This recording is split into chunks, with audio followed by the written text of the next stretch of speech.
Si l'organisation du One Forest Summit est diversement appréciée au Gabon et parfois fantasmée du fait du contexte social, politique et économique du pays hôte, l'opinion suppute sur une éventuelle rencontre entre le président français, Emmanuel Macron, et l'opposition dite radicale.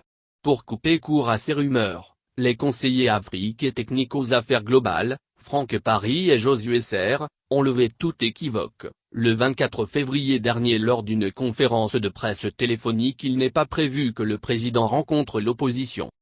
En dépit de la dernière concertation politique convoquée par le président Ali Bongo et des résolutions issues de ses assises, les grincements de dents continuent de se faire entendre au sein de l'opinion et particulièrement dans l'opposition radicale.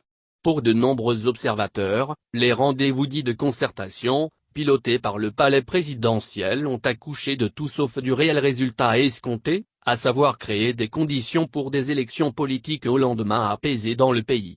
Dans ce contexte de crise latente, l'arrivée du président français se conçoit comme une aubaine pour les leaders de l'opposition qui souhaiteraient dire leurs 4 vérités en échangeant avec Emmanuel Macron.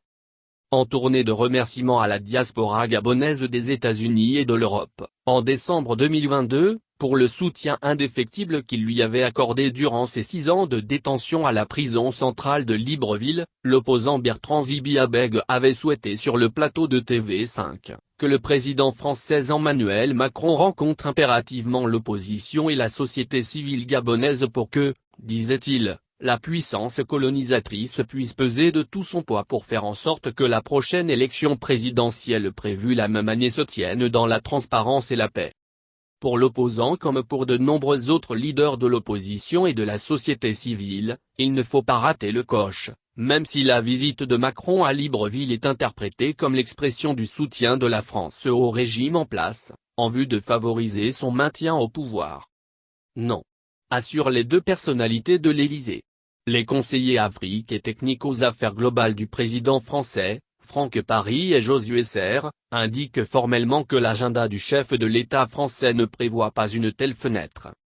Le président Macron arrive, en effet, à Libreville à 5 mois de la prochaine élection présidentielle. Et à la présidence française, on laisse particulièrement entendre que ce sommet est tout sauf un sommet centré sur la politique intérieure gabonaise.